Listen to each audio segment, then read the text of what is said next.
the fireworks are shooting off in the stadium. I feel a slap on my back. And I look over and it's Goldust. And he's all in costume, painted head to toe. And he's angry. And he looks at me and he goes, "Do you work here full time?" And I'm stammering. I'm nervous. I'm like, I'm on contract. I'm not full time. And again, with colorful language that more than I'm going to share, he points at me and he says, "If I ever see you again, I'm going to kill you." I believe there's a hero in all of us. You have great powers, only some of which you have as yet discovered. I'm a superhero, Mama. A real-life superhero. The world needs extraordinary. We will make you a superhero. Are you ready to become a hero? Initiating surprise in 3, This 2, is 1. The Real Brian Show.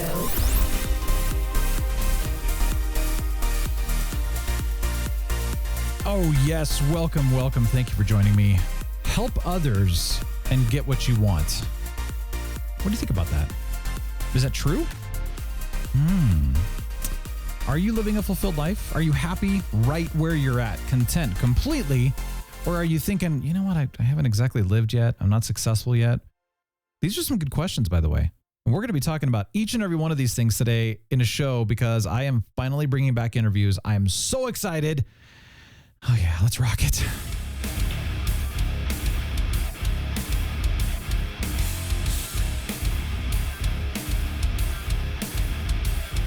Welcome to The Real Brian Show. I really appreciate you joining me here. My name is The Real Brian. And like I said, bringing back interviews, it's been a while. We've got interviews coming twice a month on Mondays here on the audio podcast and on the YouTube channel. So make sure to check us out. But I'm so excited. I've got, oh my gosh, to kick this interview series off, I've got a really, really fun interview. And I got to tell you, when I brought this guy on, I got to thinking, this is going to be fun. I've got some ideas of what I want to talk about, but I'm going to hit record and see what happens. I was not prepared for the conversation that we would have, and it is awesome. And I really, really hope that it's going to be incredibly encouraging for you. So let's get into this. I have a man by the name of Vincent Pugliese coming to you today. Now, he's got a book coming out next week. He's done a lot. In fact, this guy has been a professional photographer for more than 23 years, and he has done some incredible stuff for big sporting events. For example, Super Bowl, World Series, NHL Finals, Kentucky Derby, Wrestlemania, and so much more. But he gave it all up because he said, hey, I want to go coach people. I want to coach freelancers on how to live a life of financial freedom and time and life freedom. What does that even mean? Well, we're gonna hear about that too.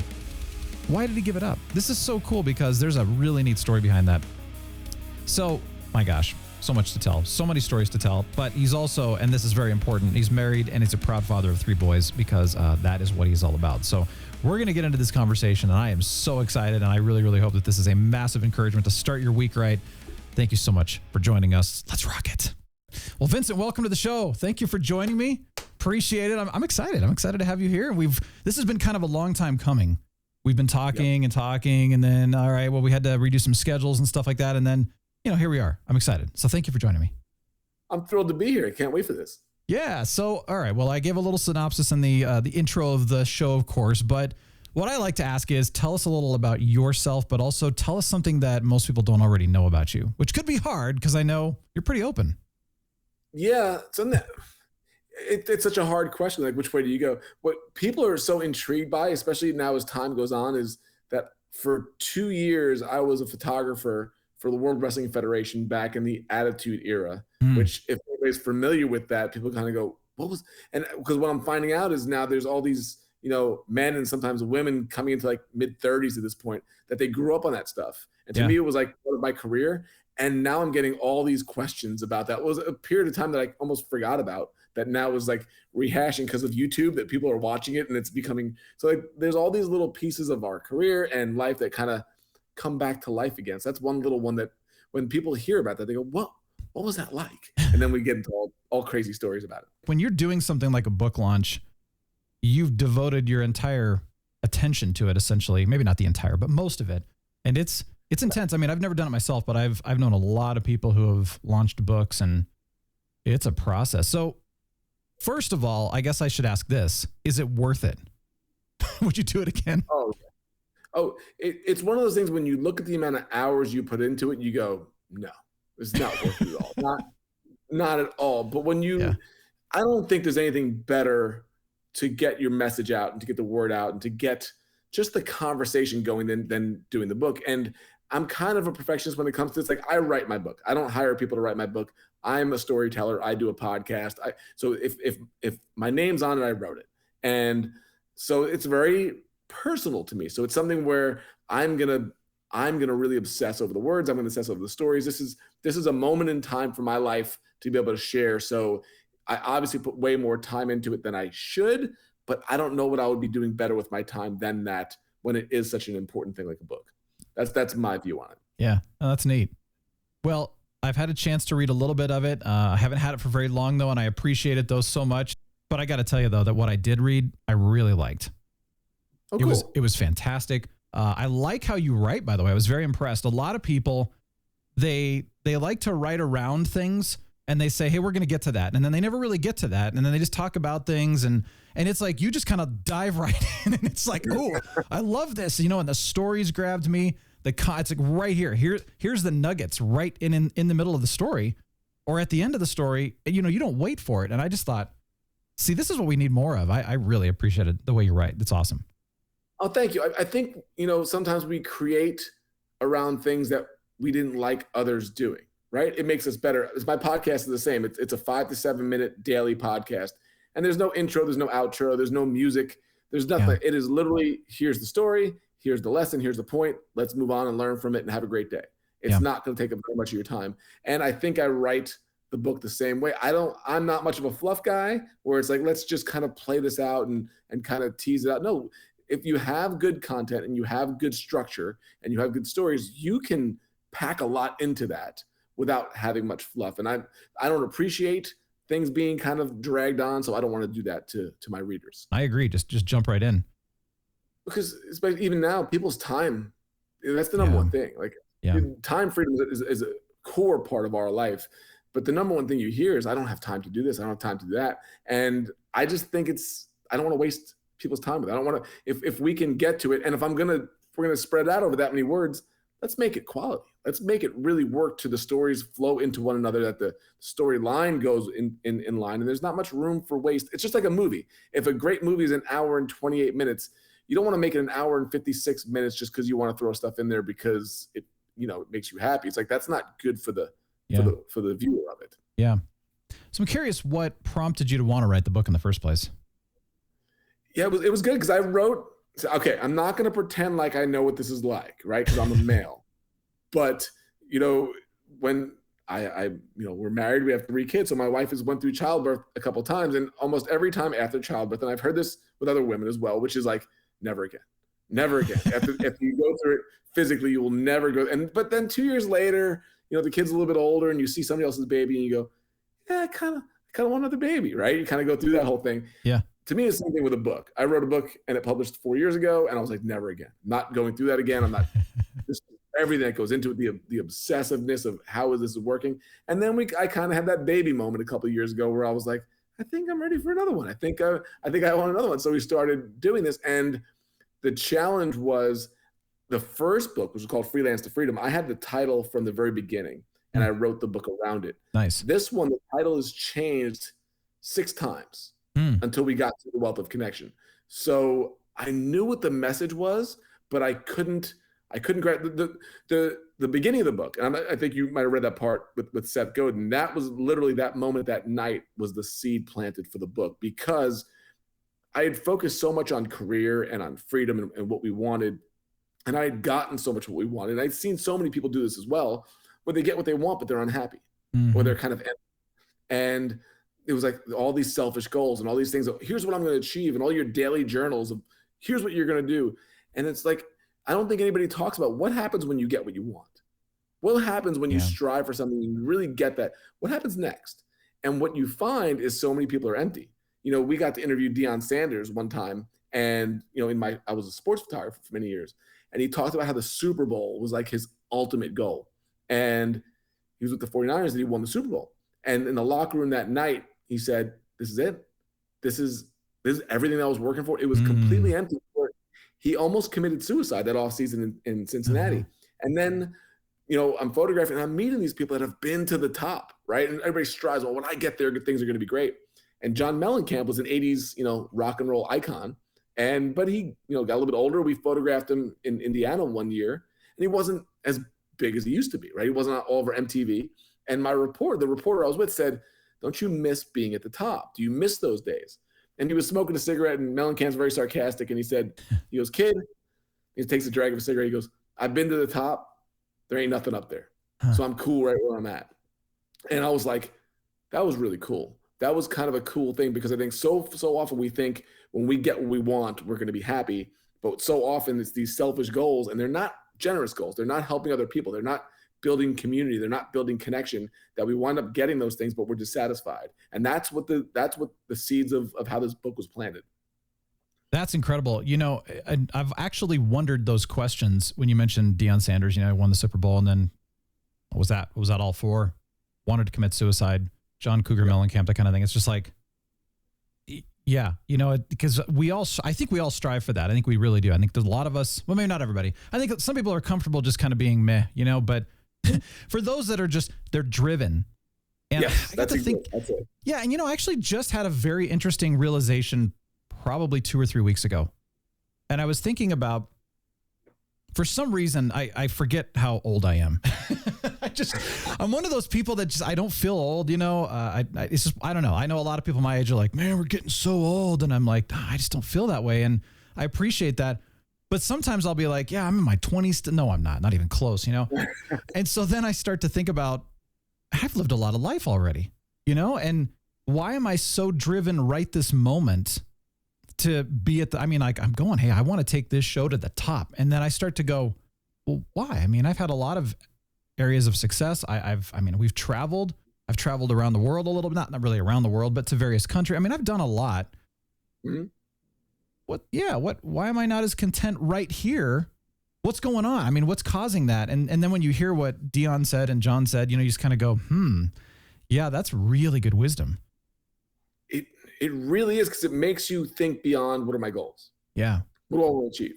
Because I think that a lot, and there's nothing wrong with that. And I don't want to make it seem like, achievement is a bad thing, because we're into that. But at the same time, why are you doing it? And I don't think we ask that question. Why are you doing it? Is it because of your ego? Is it because your mother and father didn't give you enough attention that you're going to prove them wrong? Yeah. Is it or they pushed you? That might work. Yeah. That might work, but is that why you're doing it? And what I learned, and I had a really interesting, and I didn't write this in the book, and I just told the story the other day, where when I was first starting out in photography, I'm not in photography anymore, but when we first started out, my dream was to become a sports photographer. That's what I became eventually, 20-something years. But my first internship was with a place called Bruce Bennett Studios. They were the team photographers for the New York Rangers and Islanders and New Jersey Devils. And from there, some of the work got into Sports Illustrated by some of the photographers there. Not me at that point, but a studio that I was working for got pictures published in Sports Illustrated, which was my absolute dream. So I obviously had something to prove, or something, and a chip on my shoulder, that I'm like, when I get there, this is going to be the thing. So I told my friend this, and it's almost like that, you talk into a can, and then the words get, you're spreading a message, and it gets incorrect along the way. Yeah, telephone. Somewhere along the way, right? Yeah. What's that? The game of telephone. Yes. Yeah. So somewhere along the way, me working in this little studio led my friends to telling somebody else that I got a job at Sports Illustrated. Now, I didn't say that, but as they started explaining it, so I go to the bar one night, and we're all there, and I'm kind of cool because this internship where I'm not even getting paid is about to start. And my friend's girlfriend comes up to me and she goes, "Oh, congrats on getting that job at Sports Illustrated." And it was that simple, like almost a pat on the back. And it stopped me in my tracks, because first of all, I had to be like, no, I didn't get a job at Sports Illustrated. But second of all, that was literally her confirming my dream and giving me the approval that I was going to get if I got that dream. And the approval I was going to get was a tiny little pat on the back, and then let's go get a drink. Yeah. It wasn't that big of a deal. Nobody flipped out about it. It wasn't this big, you just made it. You're sport. No, it was like, oh, cool. Yeah. And I remember thinking, wow, I think she just saved me 10 years of striving for approval that I wasn't going to get even if I got there. Yeah. It was a really interesting moment where I was like, oh, if I ever do make it to Sports Illustrated, that's the response I'm going to get. And that was pretty underwhelming. So why am I going to make that the dream to prove somebody wrong when they don't even care anyway? Yeah. And that really leveled me out in terms of, what do you really want? And what do you really want to do? So curious, did you feel, I know, granted, I know for you it's going to be different than for somebody else, but did you kind of figure out what we should be seeking. Yeah, we've got our goals, and sure, we want our success. You got to pay your bills, you got to make the money, et cetera, et cetera. Maybe you do want to work for Sports Illustrated or, win the NBA championship or whatever. But I'm curious what you've found in a general sense that we should be seeking after. Yeah, it was a real hard one because it was empty, right? I dealt with some of the emptiness, the same stuff, not Super Bowl worthy, but my own level. But it was one of the very first stories in the book about an encounter with Seth Godin, who's a 19-time best-selling author, and he endorsed my first book, and he's like one of the top guys in my world that I've admired. And he endorsed the book, and we went on this tour when my book launched. We call it a thank you tour. Us and the family, we drove around, and we went cross country from Pittsburgh to California for 3 months, and to travel as a family, but to also give the book to all the people that helped us and to thank them for it. And I got to give the book to Seth Godin in California along the trip. And when I gave it to him, he said, "How'd the launch go?" And I said, "It went great. I had no expectations." And he said, "Perfect." He said, "Never have any expectations when releasing a book." I was like, well, that was pretty great advice. So I give him the book, and he goes up on stage in front of 1,000 people, and it's being filmed, and you can even find this on YouTube. And my book's under the chair, and I'm geeking out, like, my book's under Seth Godin's. Like, it was a big deal for me. So I took a picture of it, as silly as that sounds. And then they go to do Q&A, and I go to ask a question, which had nothing to do with business. And a woman to my right grabbed the microphone. Like, it was going to go to me, and she goes, "Me first." And she grabs it. And I was like, "Whoa, that's kind of bold," right? I'm like, "Okay, maybe I'll go next." And she said, "I've been struggling in business, and I'm wondering if I need to be less selfish because you talked about being more generous." And she said, "Do you think being less selfish is the answer?" And I kind of thought, that's pretty ironic for you to say. You just pulled the microphone away from me and said, "Me first." And and then Seth Godin goes, I think being less selfish is always the answer. And then he talked about generosity. And I left there, and that's literally when this happened, because I was like, that it's beyond my own goals. And as I started writing the book, it was all about, what are our goals? Are they selfish or are they generous? And I think so often we're so focused on our own selfish goals. I was like, it really hit me, the Zig Ziglar line, which was, you can get anything you want in life if you just help enough other people get what they want. Yeah. And then I thought, well, Seth's goal was generous. It was not about, hey, let me get as much publicity for myself. He lifted me up when he didn't need to. There was nothing I could do for him. It was a generous goal that he had to show my book to his audience, and that brought me up with him. So literally from that point on, I was like, oh, if I set generous goals, meaning who are the people that I'm helping? Who are the people that I'm lifting up? Who are the people that I'm bringing to the level that they want to get to? I'll get all the things that I want by doing that. It'll all happen because, just like with Seth, I keep telling his story because it was so impactful for me. So he's getting more publicity by doing that for free than he would ever get if he asked me to, give him $3,000 to hold the book up. Yeah. And I started realizing that, and that's when it was that was the whole thing. Like, what do we do? Set generous goals. What are the goals that are going to get other people up there? And because you're going to create something that's so good, whether it's the Real Brian podcast or whatever it is you're doing, if it's so good to help these people, all the things that you want will come from it. It flipped on its head what I always thought success was and what goals were. It's generous over selfish, and then you will get all those things. So that's where it came from. Yeah, that's really neat. And I really, honestly, I love the title. And I know you said it took a while to get to that point, but as soon as I read the title, I knew exactly what it was about. And it's kind of interesting. So little, short history, here is that I found myself, growing up, I'm an extrovert, I love people. So I just kind of found myself, in my teens and 20s, just being that person for people, just trying to lift people up. In fact, a lot of times, and I still have that desire here on this show, by the way, but a lot of times people would say, well, why are you doing this? And I'm like, hey, I just want to help you. I just want to help you get out to people, and I want to connect you with the right people and build you up and that kind of thing. That's really all I care about. And I used to do that all the time. And then somewhere along the lines, life happens, bad things happen. That happens to all of us.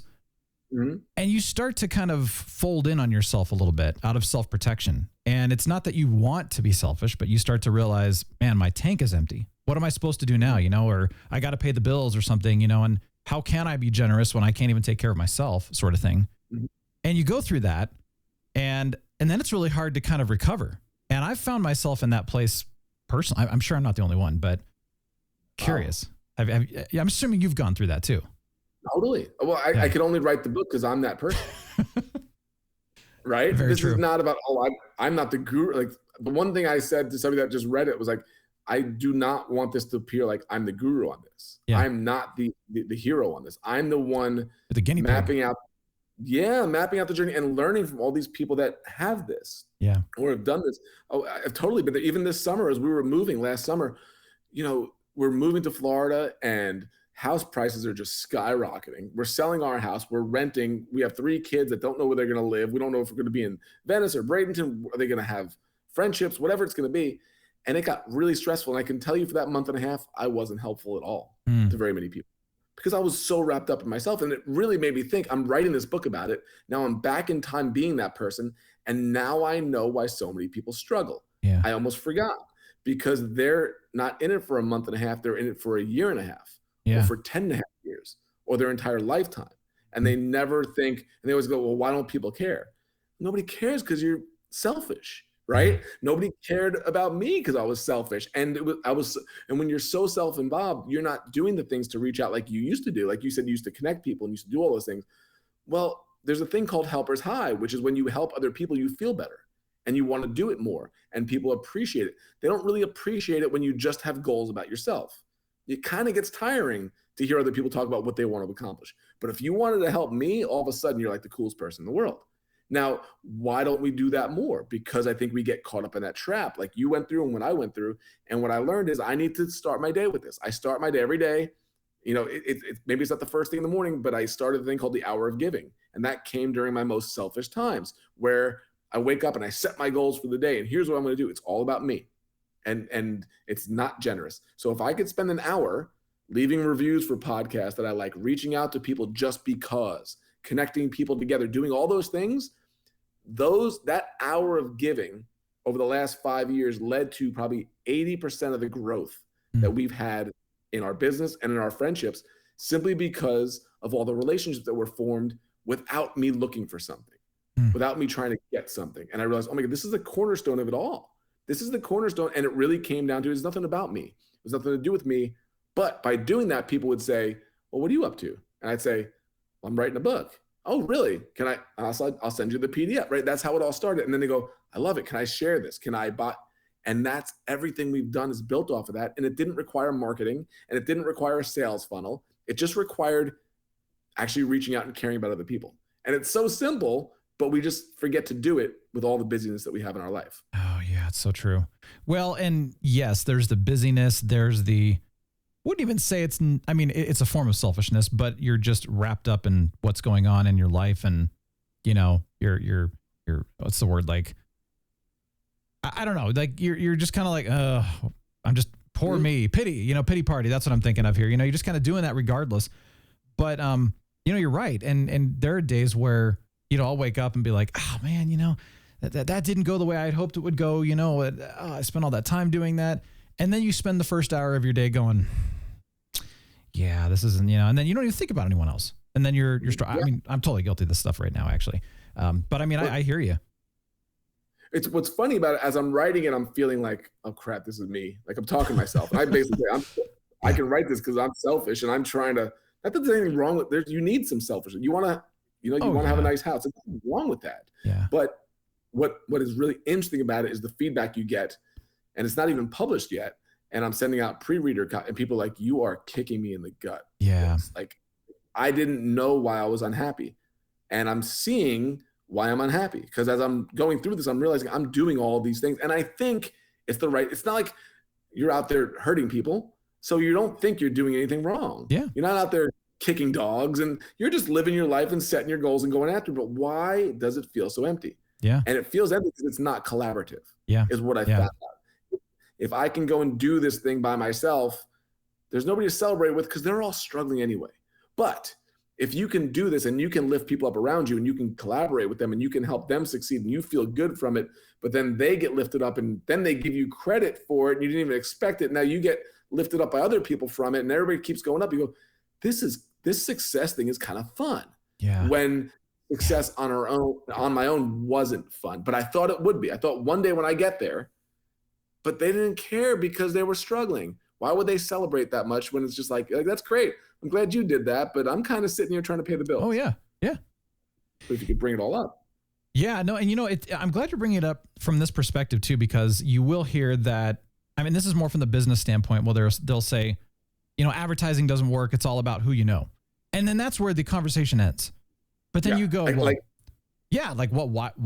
is it that way? I mean, what causes that? And I look back at all of the businesses I've been in, and the ones where I've had the most success are the ones where I've just reached out and just said, hey, So I did one where I would actually go to these venues and I would say, what have you seen? What are the horror stories you've seen? What have you seen that works? How can I do better? What would you like to see from me? And that's it. I didn't even tell them my name or anything. I'm just here like, what do you do? And then eventually they start asking, and then I'd start telling them about it and that kind of thing too. But you could tell they were impressed by that, because they're like, nobody's asked these questions ever. Like they just come in and do whatever they want, and they end up being a complete disaster. And so then they started to go, well, wait, do you have a card? We might want to refer you. And I only did that because I was genuinely curious, actually. I wasn't necessarily. Yeah. And I know and by the way, I love, I started that chapter in your book, and that story with Funzy was pretty amazing, actually. But it's one of those things where I'm just genuinely curious to find out, what do these people need?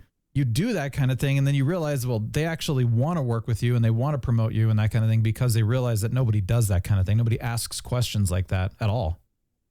It's an epidemic, a lack of curiosity. And people get mad at me about it, but I believe it comes from the school system. I think it comes top down in terms of follow what we do. Don't ask questions. If you ask questions that are outside of the lesson plan, we will chastise you for taking us off course. So now the kids get less curious. And when they're 4 years old, they ask hundreds of questions. And when they're 10 years old, they ask none, because it's been beaten out of them. So then become adults that are also not curious. And I've just laid this out. I truly believe this. Your character and your curiosity is the foundation to all this. Just like you did, you had character and you had curiosity when you walked in there, those two things together lead to real connection, at least lead to good connection. If you don't have those, you'll still get connected, just kind of with people that don't have character and don't have curiosity. And that's not a whole lot of fun. But if you have it the other way around, now you get people that are like, oh, I want to help Brian. I want to see if we can connect you. Now, when you do that, just like we're doing today, you get collaboration. And now when you get collaboration, your worlds open up, because there's a whole lot of people listening to me today from this show that have never heard about me, but they're only listening because they trust you. Yeah. And you've trusted me to put me on your platform with you. And that's a huge bonus. So that's a huge thing. I'm like, okay, well, somewhere along the line, Kimberly Irish connected us. And, apparently there was enough integrity there, and there was enough curiosity to have you ask me to be on the show. We have the connection. There's a collaboration. And then when you do those things, the creations that you do can only help it get better. Yeah. The podcast, the book, everything we do, because I'd want to promote you, you'd want to promote me. If we have integrity, it gets lifted up. But you exemplified that with the story you just told, because you had those exact same steps. Yeah, it's true. And it's not always that way, because then I look at the other stories where I've done the exact opposite, and that's not good either. But like you said, we've all learned, we've all seen through this kind of thing. And it's not just business either, because I know a lot of listeners they're not doing their own businesses or anything like that. But this goes to anything. Just even talking about friendships, do you have friendships that are there for you? Do you feel alone right now? It's little things like that my wife is hugely good about doing this, is just reaching out to people constantly and never hears back a lot of times. She probably, I would say, hears back from, maybe 1 out of 7 people, 1 out of 8 people. Eventually she'll hear back, but it's usually a very one-way conversation. But then down the road, eventually she'll be like, whoa, this person just came out of nowhere. And, so there's a lot of giving. There's a lot of just doing that kind of thing. I like what you said about taking the first hour of your day, or however much time you can devote, and just giving in some way to other people for nothing in return. That's tangibly, just like your wife does. Yeah, just like your wife does. And not to get resentful, because you can get resentful when you reach out to people and they don't get back to you. But I've learned it's not about that. It's, the line that Seth Godin said, do it with no expectations. It wasn't just about a book launch. Yeah. It was life. And it doesn't mean be a pushover, because people are like, well, what happens when you get taken advantage of? Well, you learn who the parasites are, and you learn, how to get away from it. But you can't let that strip you of your soul, because some people will take advantage of you. Yeah. You just can't do that. So, but when you reach out like that, I can't tell you how many stories I have. I'll give you one where, part of the hour of giving, like sometimes it's birthdays. Yeah. Just reach out, send a message. And I don't post on people's social media wall. Everybody does that. So I'll send a message, or I'll do a video or a audio. And there was this one woman we used to work for. She used to hire us for photography jobs. It was a lucrative gig. Well, she wound up leaving that company to go to a different business. That was in education, higher ed. So if I'm a taker, I'm thinking, well, there's nothing she could do for me anymore. She can't hire me for those gigs, so I'm not going to reach out to her. But I reached out to her to see how she was doing. I think it was on her birthday. And I said, how's everything going with the new job? And she goes, it's going terrible. She goes, I hate it. I'm quitting, but I'm starting my own business because I'm a writer and I want to do a writing business around writing. And she goes, and I need pictures done for the website. Can I hire you to do that? I have $1,000 budget. And I was like, cool. Yeah, we'll do that. We can do that tomorrow, hour or two, whatever. So by doing that, the next day I got a $1,000 gig just because I reached out to see how she was doing with no expectations. But the amount of times that happened with way bigger numbers than that and in way bigger influence numbers than that, without trying to get anything, really made me realize this is kind of how it works. It's not expectations, but you're reaching out and you're connecting with people, and people just appreciate it, because I can tell you this, when I don't do that reaching out, my inbox is pretty empty. Yeah. There's nobody doing it. There's nobody really doing it. So when I do it, it's like people are like, oh, I appreciate you thinking. There are some people that go, what's your angle? I'm like, there's literally no angle. There's no angle to it. And then when they realize that, they go, oh, and then 2 months later, they trust you more. And it's just building trust over time. But to me, connections is the key, is the number one thing, because I don't like to market and I don't like to sell. So if I can do business in a way where it's really based around connection and friendships and everything comes off of that, and then they go, well, I introduced you to my friend, they need to join your community because of this. Beautiful. I want to do everything by referral. Yeah. Because we do a good enough job for our people. And I don't want to have to go on social media ads and do videos to sell. I don't want to do any of that stuff. So this was my way around it. But if I could just do this, everything kind of comes anyway. And I never really have to ask for anything. And it's the way that and I think there's a lot of people like that would love to do business without selling. Yeah. But they don't really know how. Yeah. Yeah. I hate marketing too. I'm terrible at it. But I agree with you. And there's got to be, though, like you talked about, there's no angle. And I think that's difficult to get rid of in your mind. I think there's always that, oh gosh, I wish this person could help me, but I can't ask that right now. So I'm just going to give for the next 2 months, but man, I know I'm going to need this. Like, you just can't have that. I mean, you're right about that. And how do you get rid of that? Because I'm sure you've dealt with that too. Totally. Yeah. Here's how I've learned to get rid of it is get myself into a financial position where there's no desperation. Because if there's no desperation, you don't need it right now. True. It only comes because you're desperate. It only comes because you have to pay the bills now. Because if I tell you, I'll give you, I'll put a year's worth of expenses in your bank account, right? And I'll pay your bills for a year. Do you need that sale today? Yeah. No, you don't. Yeah. Would you take a little longer to nurture a friendship? Oh, yeah. Yeah. Or a business relationship? Would you go in for that sale? No. Why would I don't need the money. Why would I not play the long game? And sometimes the long game is years. Yeah. Sometimes nothing happens from it. Sometimes there'll never be a connection with that person, but they will refer you to somebody. Yeah. But I can tell you, they know, we all, especially the more experience we get, we can all smell desperation. Yeah. You just know. Yeah. You get that smarmy email and it's like, hey, let's connect, and hey, let's see if we have I don't even know who you are. I don't have trust in you. Yeah. And we're not gonna do a business connection. Oh yeah. I don't even barely do interviews on my podcast. I can't imagine how many messages you get about being on your show.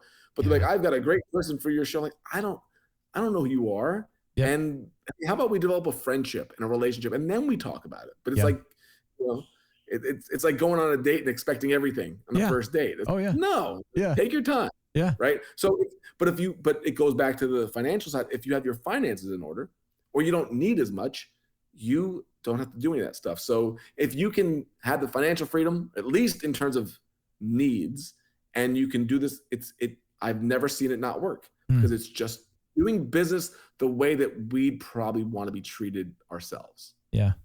So do you think there's another level of desperation too, though, when it comes to friendships? So again, taking the business side out of the equation too, with friendships, people are lonely and stuff. Obviously they want connection. They want friendships. How do people like that deal with that? I think here's the thing. I think so many people are just incredibly lonely. Yeah. Oh, yeah. That's what I'm learning. So many people just don't have real friendships, don't have real connections, because, the older you get, I think it gets more difficult, right? Because when you're in college, you can relate to just about everybody. We're going to go to the bar. We're going to watch a game. We're going to talk about our classes. We're all in the same boat. But as we get older, we get married. So we kind of, some of our friends are single, so we don't connect. Now we have kids. Some of our friends don't have kids, so we kind of connect less. Some of our friends have kids that annoy the crap out of us, and we don't want our kids to be around them. So that's going to separate even more. Yeah. Right. Some of them have, it depends on where you go. Maybe the friends that you used to hang out with, now they're drinking every weekend and you don't want to drink every weekend. It separates even more, and we're more online than ever before. Yeah. That we have less connections than ever before. And they say the average American male in his 40s has less than one true friend. Wow. As connected as we are as a society, right? Yeah. As connected as we are with thousands of friends online, we don't have real friends. Yeah. And I go to the business world a lot, but it's just so relatable in real life. Like, I want real relationships. I tell a story in my book about Scott Bain and the mechanic. And when he was such a great person to us, and I won't go into the whole detail of it, but he passed away, and he was such a friend of the family. And we went to his funeral to pay respects. He's this mechanic in Bethel Park, Pennsylvania. Nobody's ever heard of him except for this area. The funeral home was packed. And it was all these stories about how Scott did this for him, how Scott made them feel like they were the only person that's what he did for us. Made us feel like we were like the most important people.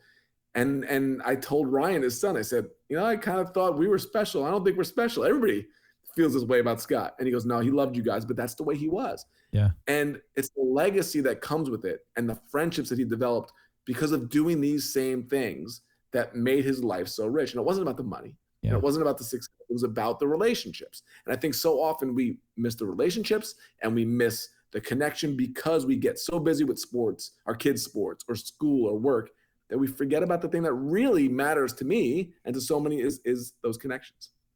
So true. We hear about this all the time where they're, the kids are, it's so funny. I was thinking back to my childhood, and it's like, I was involved. I did things, but I was involved at a fraction of what I see kids involved with today.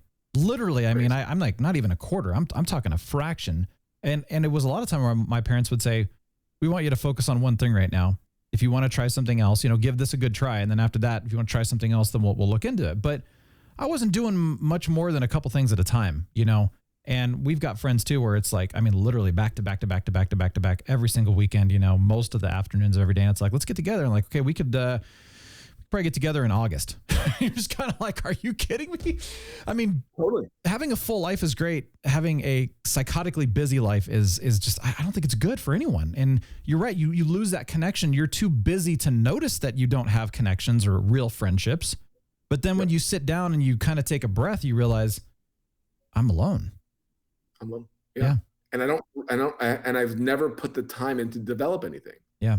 Yeah. And it's so hit and miss. And let's sit down and have Chick-fil-A at the kids' game, and then we'll go. But there's no real, and you're just kind of talking about how busy your schedule is.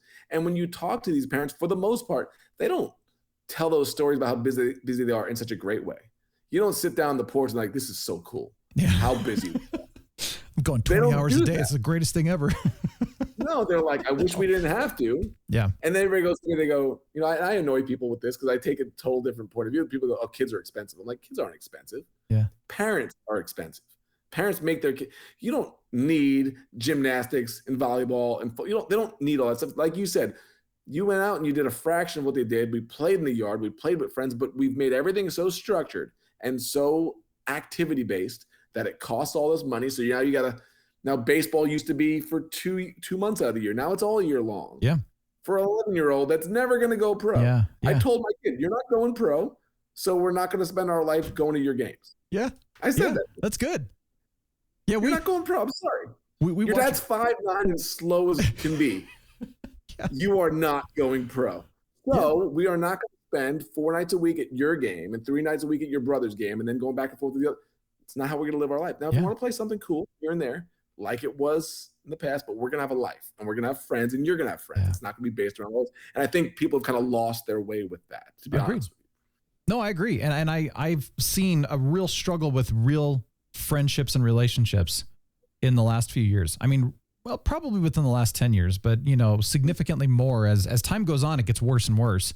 And a lot of that has to do with social media. Everybody's living on their phones and they're not really, connecting in person. And then of course, COVID happened and people kind of secluded themselves. And I think they got used to that, which that's to be expected. But now that we're reemerging and everything, it's kind of like, all right, let's do this. Let's reconnect. Let's live life. It's living life together is what it is. It is. That's the key. And what I've noticed, I don't know if you've seen this, I've started going back, we didn't slow down too much. Florida never really stopped, right? That's true. Yeah. And so we've been going to things, we've been doing things, but I've noticed the last 6 months, even just the level of connection and conversation is incredibly awkward compared to what it used to be. Oh yeah. I think people don't even know, and I'm going to call people out on this, but it's like they ramble on about their own stories and they don't know how to pause anymore.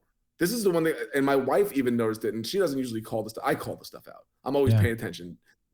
And then the third time she's like, I'm starting to see what you're talking about. It's like reading the room. Yeah. You ever talk to somebody and they're kind of glazing around and you go, maybe I should stop talking now because I think I could look at my watch. I could pull out my phone because I'm like, I got to end this thing. They'll keep going. It's like, I think 2 years being stuck inside have made people unaware to even read the cues of other humans. Yeah. And I think there's going to be a recalibration that's going to be really hard because it's a whole, you factor in COVID, but you also factor in the social media and online. And, even with young kids, the awkwardness of not even picking your head up to talk to people. Like my dad would never allow me to just kind of walk past my head down. You're going to speak eye to eye and you're going to have, you see it so often. So I think communication is going to be one of the biggest challenges to re-enter society again for so many people. Yeah, it's true. It's very true. You're right. And they've got so much they want to say because I haven't said anything for 2 years, but then you're right. They forgot how to read the room. So I hear you. Okay. Yeah. Now, one thing I'm very curious about, because honestly, I think it's very, very cool that you've done professional sports shooting. You've had an opportunity to photograph the Super Bowl. And I mean, you've met some people that people just absolutely worship. And so my first of all, I guess the question, and of course, I know you've got thousands of stories. And so give me one of your, let's go even, top one or two stories that's just like, oh my gosh, that was just one of the coolest experiences ever. Let's just start there. Well, the little simple one, shooting the Super Bowl was a big deal to me. That was the game when I was a kid. I was a big Pittsburgh Steelers fan. The first game I remember is Super Bowl 13. They beat the Cowboys. It was like magnificent to where like every Super Bowl from then on was really a big deal. And that was like the game. So the first time I got a press pass for a Super Bowl was in Tampa, but it was the Giants versus the Ravens. It wasn't a great game. I wasn't on the field. So it was cool, but it wasn't the coolest. But the next year I was covering the St. Louis Rams and they went to the Super Bowl against the Patriots. It was Tom Brady's first Super Bowl. And I remember walking through the tunnel and all those doubters, right? We talk about the selfish goals, all the people that didn't believe that I could do it, that told me, don't try this, you're going to fail. I'm walking on the field with my equipment at the Super Bowl, and every celebrity is left to the right of me. And I remember walking on there, and then I'm on the sideline as Paul McCartney is singing, and then Mariah Carey sings the national anthem, and the Rams are getting ready to run the field.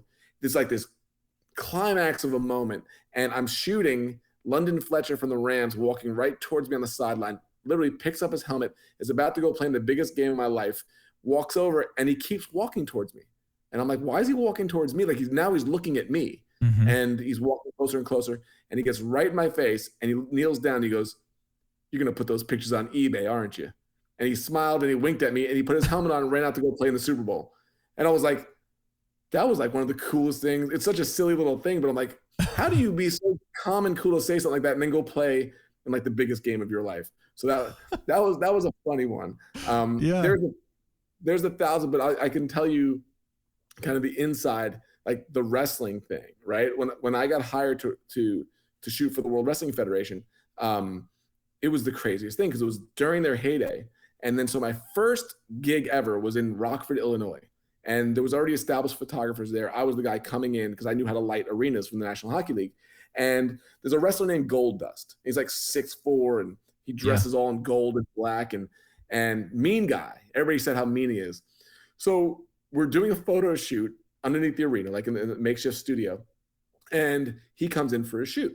And Rich Freed is taking the pictures. And then Goldust looks at me, and I don't even know who this guy is. And he goes, get the gold reflector, like the reflector to reflect light. And I'm like, what is he telling us how to take pictures? He doesn't know what he's talking about. So I'm like, he's yelling at me. So I'm like, I better take the reflector. So I start holding the reflector up, and they're telling me just do whatever he says because he's a hothead. And I do that. And then like the shoot ends, he goes into the cafeteria to go eat dinner. And Rich Frieda takes the Polaroid, because we would use Polaroid cameras to test the light. He goes, go ask Dustin, because his name's Dustin Runnels. Go ask him what he thinks of the picture. So I bring the Polaroid over to him in the cafeteria. I mean, everybody's there, like Stone Cold Steve Austin, The Undertaker, Vince McMahon. They're all there eating dinner. And he looks at the picture, and he looks at me. He looks at the picture again, and he curses, and he crumbles it up, and he goes, throws it right in my face. He goes, this sucks. But he used more colorful language. Yeah. So I'm like, okay. So I pick it up, and I go back, and I go, he was pretty angry about it. Yeah. I'm like, all right, don't worry. So literally, I'm going out to the ring. I have my headsets on, because you have to wear headphones to make sure you don't get blown up by pyro when you're ringside, because they have all the pyro going off. And literally, as the fireworks are shooting off in the stadium, I feel a slap on my back, and I look over, and it's Goldust, and he's all in costume, painted head to toe, and he's angry, and he looks at me and he goes, do you work here full time? And I'm stammering, I'm nervous, I'm like, I'm on contract, I'm not full time. And again, with colorful language that more than I'm going to share, he points at me and he says, if I ever see you again, I'm going to kill you. Wow. And yeah. Wow. And now I go out to the ring, and I'm like, oh my goodness, he's going to wrestle in a couple of matches. He's going to throw me in the ring. Like, he could make like I'm a prop, because they have people use as props. Like, he could pretend like he's doing something, but he could really hurt me. Yeah. And so I'm flipping out. He comes out to the ring. I ask my boss, he's like, stay in there. So luckily nothing happens. Then I call up and I complain, like, I can't keep working like this. We go to San Antonio, and the next week, and he's there, and in front of the ring, during warm-ups, he goes, you cost me 10 grand, brother. I was like, what do you mean? He goes, I got fined because of what I did to you. He goes, I'm not forgetting this. So this went on for over a year. And then I left to go back to school, to go to college, and Tom Buchanan, who's my boss, hired me back to do a documentary, a three-day documentary in New York on the behind the scenes of the wrestling. So on the last night, we all get together, we have food, and we're doing is telling stories about what it was like and all the history and everything we did together. And then Rich goes on to we're talking about pranks. And Rich goes on to talk about the different pranks that they pulled on each other. And then he goes, well, we pulled the biggest prank on Vincent. And I'm like, what are you talking about? So they start going on and start telling the story of Goldust. They start telling about how before I got hired, they got together with him and they said this and that and this and that. And I'm sitting there and everybody's just cracking up laughing, because it's such a great story. So I'm laughing along with it. And then finally, like, tears are rolling down people's faces. They don't know. And I said, hey guys, I said, that's an awesome story. The only thing is, you guys never told me it was a prank. And Rich was like, no, we told you like the next week. And I said, no, you forgot to tell me. I've been living in fear for 2 years that he's going to kill me. And so to make a long story even longer, they loved it. I wrote about that in my book. And then they were in Anaheim when we were on our tour back in 2018. So I go to bring my book, because I want to give Goldust a copy of the book, because the story's in there. Well, they go get him. We're backstage. I'm not even working for them anymore. And he comes around and, as serious can be, goes, who told you that you could write about me in your book? And I said, well, it's public, information. It's the story. He goes, and he's like, serious. He's like, I never told you could write about me. Who gives you? And he's furious. And I'm like, so now everybody's watching, and I'm looking all around, and literally like 20 seconds of silence. And then he just starts cracking up laughing. Goes, I got you again. And I'm like, how did you get me again? Like, how did I fall for it a second time? And so we have a picture of him holding the book and laughing. And oh, that's awesome. Oh my gosh. Yeah. I mean, no, it's not awesome in those first 2 years, you're just like, oh my gosh, he's gonna, like, I've got a death threat on me, and he's going to kill me. Oh my gosh. Well, I mean, it's funny in hindsight, but wow, that's a good prank. It was a terrifying great prank. though. I'm so envious that I didn't do it and they did it to me. Wow. Like, I have no hard feelings toward what they did. I'm like, I just wish I would have thought of it and done it.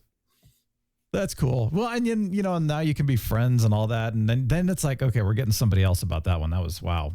That's awesome. And it's just a great story. Oh, and it's yeah. like, I have a t-shirt that says bad choices make great stories. And that was definitely one. So that's how comedians get their material. Exactly. Yeah. And, great comedians never come from luxury and mansions. No. Like, oh, my butler. No, it's all the hard things that happened. And so I embrace it all. And there's so many more of those. You have all those years in that world, and just even the, being on the sideline with LeBron James, or different conversations in the hallways and different things like that. It's like, that was, I don't miss it because I don't miss the traveling and being away from the kids, but a lot of that time was during eras that everybody was watching it, like photograph Michael Jordan before he retired, all this type of stuff. And it's yeah. It's pretty cool. It's pretty cool to look back on. Yeah. Oh, that's neat. Well, and that was kind of the question though, is why you stopped doing that? Because you said you're not doing that anymore. And it seems like just like, wow, what a cool thing. And like you said, it wasn't the ultimate dream eventually, but what caused you to move to something else? Well, it went back even to really the beginning of this whole thing is like, why am I doing this? Why am I doing it for the stories? And what I learned was I was doing it because people thought it was cool. That's why I was doing it. I was kind of done with it. I would go to the arena and I'd be like, midway through the second quarter, I'm like, I'm not excited by this anymore. Okay. I'm not excited by eating media food anymore. It all became kind of just tired. But then I'd go home and people like, what was it like shooting the Broncos Steelers game? Like, it was cool. Well, did you ever meet Peyton Manning? I'm like, yeah, I met Peyton Manning. Yeah, but, and I'm kind of like, am I like a clown? Am I like, the clown in the circus am I known? That was the whole thing. Am I known for anything but this? Yeah. Am I going to be known for the things that I did, or am I going to be known for the person that I am? And that's when I had to really say, I'm not becoming a better person because of this. I'm just gathering cool stories that I get to tell at parties. And that's when it was like, I kind of need to do something else, and I need to kill this thing because otherwise it will stay there and it will overshadow everything. And even the first year of the world that I'm in right now, everybody wanted me to go back to that world, tell that story. No, I'm not going to teach photography. I'm going to go in the world that I want to go into, which is more entrepreneurship and teaching people about how to build a life of freedom. And I got a lot of pushback for a year until I started having success. And now it's nostalgic. Now it's not who I am anymore, which is cool. Yeah. I'm cool telling the story. It's just not who I am anymore. So you move into total life freedom as your mission. And I like that phrase too, but explain what that phrase means to you. Yeah, it was, how do you build a life of time, money, location, freedom? How do you live life on your terms? How do you do it with options? And that's a question people ask me, like, what's the number one word in terms of what you do? It's options. I love waking up and being able to choose my day, who I'm going to talk to, how I'm going to work. So I'm not much of a scheduler. So I don't want a whole lot of things in my schedule that block up time. I want to be able to write for 3 hours if I want. I want to be able to get on great phone calls if I want. And I want to be able to build a business that allows me to do that, where I control the time and I control, there's no income limit. And there's also the freedom to go play with my kids on a Wednesday afternoon or to work if I want, like really set my own life. I didn't think that was possible from the life that I lived before that. And then that was always the dream for our life. And once we built that, we had other people asking about that, and then wrote a book about it, and then literally create a community for people looking to do that, and generally built around entrepreneurship, because it's really hard to do that when you have a job. It's really hard to control your own schedule when somebody else controls your schedule, and there are income limits to that. And I think it was The Millionaire Next Door talked about 75% of the millionaires are self-employed, but only 25% of the population are self-employed. So the percentage, the ability to get financial freedom being employed is very difficult. And that's what we wanted. It wasn't about wealth. It was about financial freedom and time freedom. So that's really what it came about. It wasn't about, let's build billion-dollar businesses. I could care less about that. If you're looking to scale everything, I'm not the one for you. I can point you in the right direction. But if you're looking to build a business that will give you that freedom for you and your family, that's what we do. So it started from me coaching one DJ at a wedding when I was a wedding photographer and saying, I love this. I could do this all night. And then one-on-one coaching to group coaching to masterminds to membership and then speaking and live events and all those things that come with it. That's the last 5 years that is built out. When you mention the financial freedom, it's about financial freedom and not necessarily, being completely wealthy or rich or anything like that. Yeah. Because that, honestly, a lot of money also brings a lot of tie downs and restrictions and other things like that. There's just all kinds of stuff that comes with that. So I'm with you on you make enough to have freedom and to not be, well, like we talked about earlier, to not be so strapped that you can't give to other people. So totally. That's a powerful thing. And there's a sweet spot in there, and it doesn't require that much money to get to the point where you can pretty much do what you want to do. Yeah. You don't have to pay a tremendous amount of taxes if you're good with your money. If you know how to invest, and you know how to invest back in yourself, you don't need ridiculous. It's way less than people realize to live a life of freedom. But sometimes their expenses and their, wants get too big that they can't pare it down. And so often they don't need as much as they think they do. And that's what I love working people through. I'm not a great teacher either. I am much more of a community builder, organizer, bringing people together, but I'm not a step-by-step guy at all. I'm kind of like, just do it. Right? It's very simple to me. It's not that difficult if you're dedicated. But some people are just great teachers. It's not. Well, building a community is important too, because one of the things I found in the best communities out there is that they, yes, you've got your leader who may even be the teacher, but if you're more of a facilitator and, like you're bringing the people together, then a lot of times you learn from each other too. It's like you don't necessarily just need the leader, quote, the teacher or whatever to teach everything too. It's like how many times have I said this? You go to a conference. I was in the wedding industry too, actually, for my first main entrepreneurial business. And it was a very interesting business, but we used to go to conferences in Vegas a lot. And, the actual keynotes and whatever, they were okay. But we used to call it the hallway talk. You'd meet with your fellow DJs and wedding photographers and vendors and, everything else that you were in the wedding industry. And you would just talk to each other. And all of a sudden you realized, I just learned a lot from these people just having conversations. And they learned a lot from us too. That kind of stuff right there, like just connecting with other people, I was able to triple my business almost overnight, and also income too. I raised my prices, went crazy just because of the hallway talk. So yeah, we're speaking. We say our live events, we want to be like the hallways at conferences. I don't go to the events. I don't go to the speakers very often. You meet everybody. I mean, think about it this way. You have your entire industry coming together. When are you going to be able to hang out with them? You're not going to be able to hang out with them while you listen to a speaker that you can go listen to their podcast anyway, or their YouTube video. Go in the hallway where everybody you'd want to meet is, and you can chat and there's no rush. You're not trying to get out to get home because you're staying there. So many connections for us have come from the hallways of conference, like completely. And also in terms of building a network, people don't understand this. Like, oh, it's kind of expensive to go spend, $600 on a ticket and buy a flight and a hotel. When you sit down with people, like the amount of huge podcast interviews that I got on simply because I was at these events and they go, well, this person, invested a couple $1,000s and took time away from their family to be here.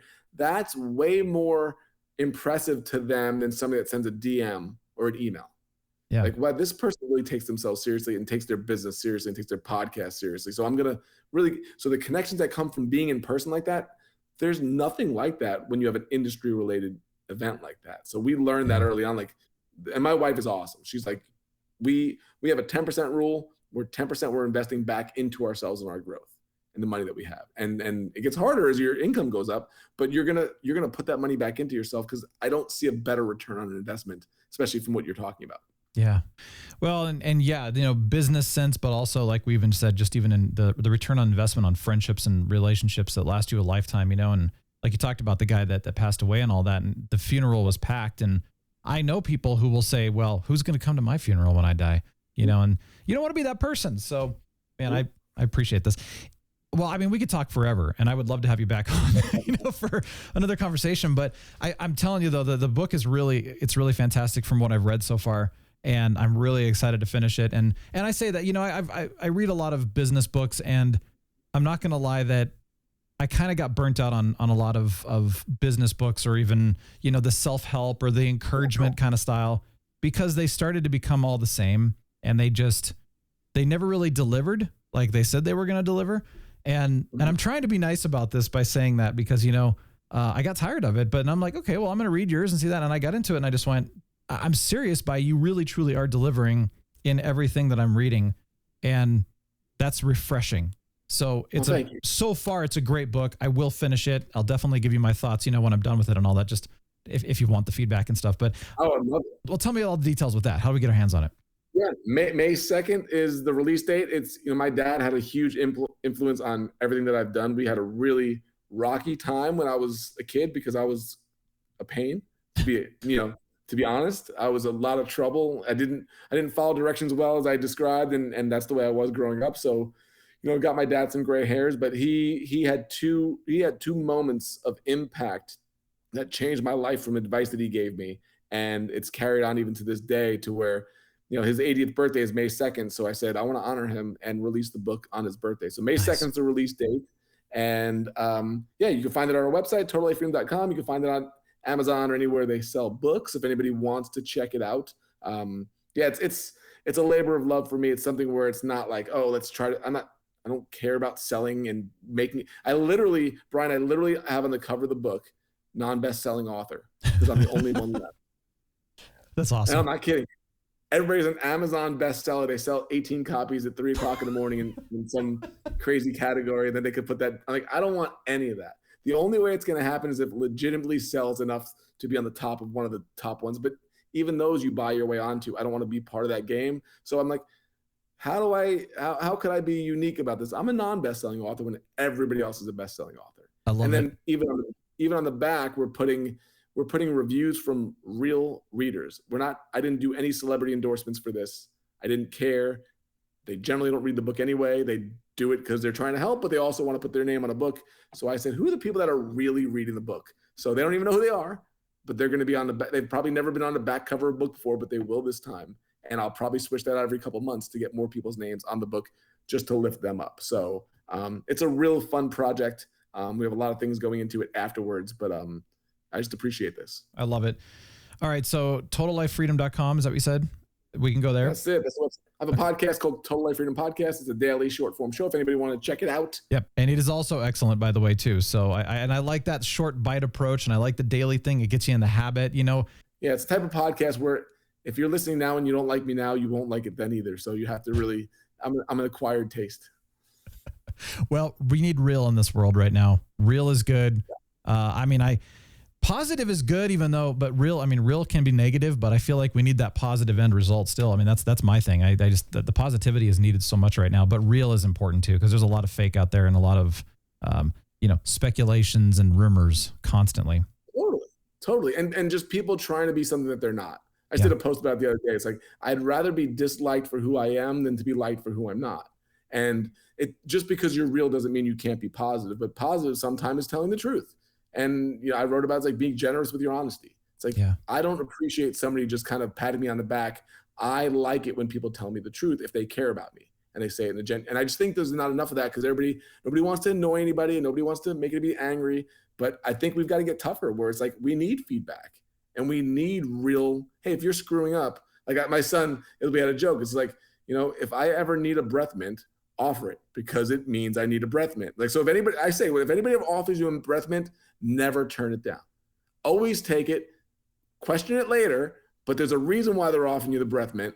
Take it. I think that's very kind of apropos to some of this stuff. Yeah. It's like if somebody cares about you and they're giving you some feedback and they care, you probably should try to listen to it. Yeah, that's so true. Oh my gosh, that's so true. I saw a meme many years ago and I've never forgotten it, but the meme said, be yourself.